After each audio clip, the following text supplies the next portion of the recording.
कड़ी में और इस क्रम में हमारे साथ सुदीप बंदोपाध्याय जुड़ चुके हैं। सुदीप जी नमस्कार, कार्यक्रम में स्वागत है। 25,000 का ये समृद्धि के सूचकांक निफ्टी का स्तर, आपको भी इसकी बहुत बहुत शुभकामनाएं। प्रॉस्पेरिटी क्रिएट करने की जर्नी में आप भी आई थिंक एक अहम पिलर रहे हैं। सुदीप, अब मैं वही बात कर रहा था ना, आज इन्फोसिस का एक शॉक था, बट स्टिल अगर आप देखें तो इस प्राइस पर आपका व्यू क्या है? अब यहाँ से चेज करने लायक क्या है? कहाँ पर वैल्यूएशंस बेसिस पे आपको अभी भी स्कोप नजर आ रहा है चेज करने का? वीरेंद्र, देखिए, पहली बात तो आपको और सीएनबीसी के सारे कर्मचारियों को मेरी तरफ से बहुत बहुत शुभकामनाएं। ये जो निफ्टी का जर्नी, इसका एक बहुत बड़ा हिस्सा सीएनबीसी और उसके सिस्टर चैनल्स भी रहे हैं। दूसरी बात, इन्फोसिस का जिक्र आपने किया तो ये बड़ा अनफॉर्चुनेट है। ऐसे टैक्स डिमांड अचानक आ जाते हैं तो ये इन्वेस्टर सेंटिमेंट के लिए बहुत नेगेटिव है, ये मैं जरूर कहूंगा। अगर टैक्स का कोई इशू है वो इन ड्यू टाइम रिजॉल्व करना चाहिए। ऐसा नहीं है कि 10 साल बाद आप एक 50,000 करोड़ का डिमांड खड़ा कर दो किसी कंपनी पे, और वो भी डिस्प्यूटेड डिमांड। तो मैं ये तो मानूंगा इस पे सरकार को जरूर ध्यान देना चाहिए। ऐसे हादसे नहीं होने चाहिए कॉर्पोरेट इंडिया की तरफ से इन्वेस्टर सेंटिमेंट के कॉन्टेक्स्ट में, और देश में इन्वेस्टमेंट अट्रैक्ट करने की कॉन्टेक्स्ट में मैं ये जरूर कहूंगा। अब रही बात इन्वेस्टमेंट की, कौन सा अपॉर्चुनिटी अभी इस 25,000 निफ्टी लेवल पे दिख रहा है, तो मैं कहूंगा कि कुछ चेंज नहीं हुआ। कल हम जो बात कर रहे थे, उसके पहले हफ्ते जो बात कर रहे थे, मैं वही दोहराऊंगा कि इंडिया में बहुत बहुत अपॉर्चुनिटीज है। Confluence of positive factors Indian market को हेल्प कर रहा है। जो सारे मैक्रो पैरामीटर्स हैं इंडिया के, बेहतरीन है, और वो और भी इंप्रूव हो रहे हैं। फिस्कल डेफिसिट हमने देखा, सरकार की तरफ से फिस्कल डेफिसिट पे बहुत ज्यादा ध्यान दिया गया है, जो कि आने वाले दिनों में क्रेडिट रेटिंग इंप्रूव कराएगा और भी फॉरेन इन्वेस्टमेंट देश में लाने की प्रयास करेगा। अब तक देखिए, मैं तो ये बार बार कह रहा हूं कि जब जनवरी से अगर अब तक का रैली देखें तो एफआईआई की तरफ से बहुत कम कंट्रीब्यूशन आया है। जो रैली हुआ है प्रिडोमिनेंटली डोमेस्टिक इन्वेस्टर्स के फंड से ही हुआ है, म्यूचुअल फंड, इंश्योरेंस और कुछ डायरेक्ट के जरिए।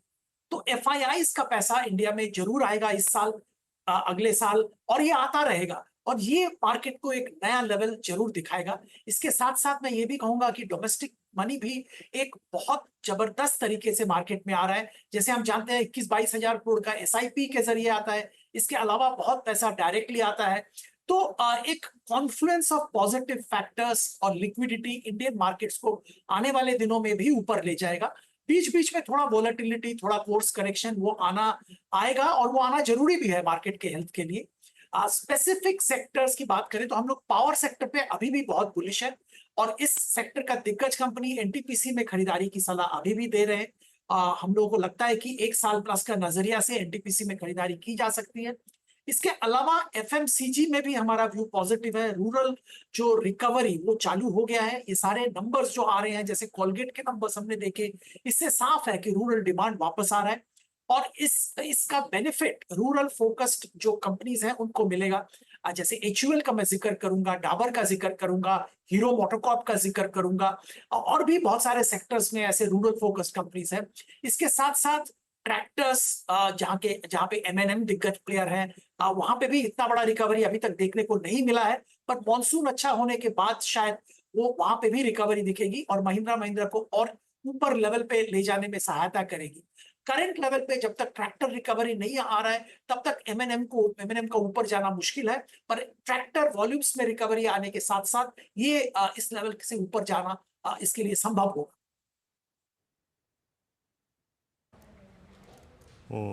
सुदीप जी, ये केमिकल्स प्राइस वाइज तो बहुत स्ट्रॉन्ग एक्शन दे रहे हैं। मैं अगर कुछ एक दो स्टॉक्स को छोड़ दूं, लाइक यूपीएल जो अभी भी लोअर ट्रेजेक्ट्री में है, दीपक नवीन को देखिए आप, एसआरएफ ये ऑल टाइम हाई क्रिएट करते हुए, क्या अब ये जो एक अर्निंग्स का बहुत ही बुरा फेज था, considering I think Chinese supply, Chinese dumping in I think entire world markets, और चाइनीज खुद की डिमांड का कम होना, क्या वो फेज पीछे जा चुका है क्या अब?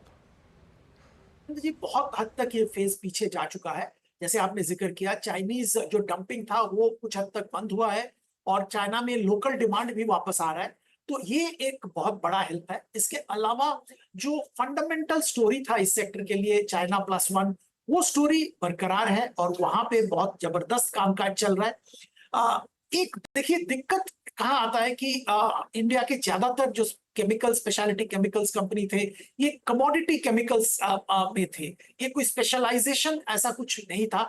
इसी के कारण जब भी कोई डिमांड में स्लो डाउन होता है या कहीं चाइना जैसे बड़ा मार्केट से डंपिंग शुरू होता है तो दिक्कत आती है।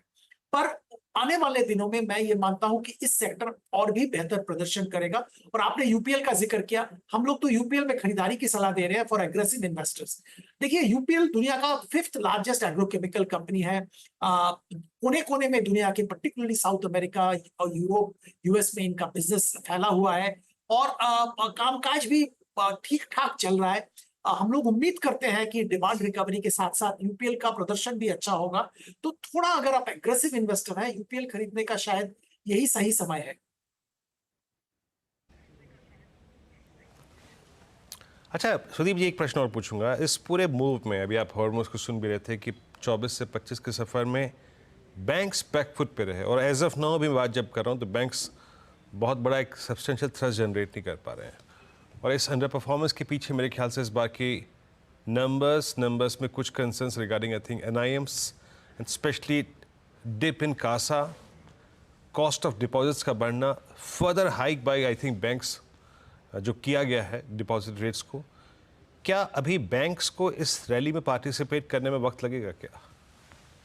कुछ हद तक वक्त लगेगा, मैं ये मानता हूं। पहली बात तो ये है कि एसेट क्वालिटी इंप्रूवमेंट जिसको लेके बैंकिंग सेक्टर में रैली देखने को मिला था, वो बाय एंड लार्ज वो खत्म हो चुका है। इसके आगे एसेट क्वालिटी इंप्रूव करने की ज्यादा गुंजाइश नहीं है, ये हम लोग मानते हैं। देखिए इस क्वार्टर में भी अगर आप ध्यान दें, जो एफिशिएंट बैंक हैं, जो एफिशिएंट बैंक्स रहे हैं, उनका एसेट क्वालिटी में ज्यादा सुधार देखने को नहीं मिला, क्योंकि एक लेवल पे पहुंच गए हैं, वहां से इंप्रूवमेंट ज्यादा पॉसिबल नहीं है। पर जो लैगार्ड बैंक्स थे एसेट क्वालिटी में, जैसे बंधन, पीएनबी, इनका एसेट क्वालिटी इंप्रूवमेंट देखने को मिला। इससे साफ यह है कि एसेट क्वालिटी का जो इंप्रूवमेंट का साइकिल था वो एक सैचुरेशन पॉइंट पे पहुंच गया है। और आज के दिन में सबसे बड़ी बात क्या बैंकों के सामने है कि क्रेडिट ग्रोथ। अब क्रेडिट ग्रोथ करने के लिए डिपॉजिट मोबिलाइजेशन जरूरी है, और डिपॉजिट मोबिलाइजेशन में दिक्कतें आ रही है। कॉस्ट ऑफ डिपॉजिट बढ़ रहा है, जिससे कि मार्जिन में स्क्वीज हुआ है, जिसका जिक्र आपने किया कि निम में कंप्रेशन देखने को मिल रहा है। क्योंकि देखिए अगर आप क्रेडिट ग्रोथ एग्रेसिवली करने जाएंगे और उसके लिए आप कॉस्टली डिपॉजिट इकट्ठा करेंगे, तो आपका नेट इंटरेस्ट मार्जिन पे प्रेशर आएगा और वो मार्केट पसंद नहीं करेगा। दूसरी बात यहाँ पे ये है कि हर बैंक के लिए संभव भी नहीं है aggressively cost effective deposit Garner करना।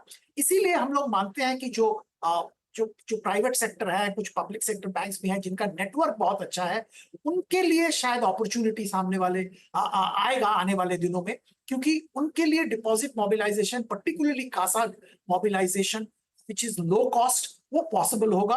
और वो डिस्टिंक्शन देखने को मिलेगा हम लोगों को। तो ICICI bank, HDFC bank, SBI जैसे बैंक जिनका बहुत जबरदस्त नेटवर्क है, वहां पे ध्यान देना चाहिए। और एक cross BFSI rally, cross banks rally, शायद उसमें थोड़ा टाइम लगेगा। जब तक ब्याज दरें कम होना चालू हो जाएंगे, जो कि हम लोगों को लगता है कि दिसंबर या उसके बाद फरवरी मार्च तक कम होना चालू होगा, उसके बाद ही हम लोग रैली की सोच सकते हैं। ओके सुदीप जी, बहुत बहुत शुक्रिया, आप इस कार्यक्रम में शामिल हुए। आज अपना इस मुकाम पे 25,000 के जोन पे अपना आउटलुक शेयर किया आपने सभी सेक्टर्स पे इंडस्ट्रीज पे। बहुत बहुत शुक्रिया।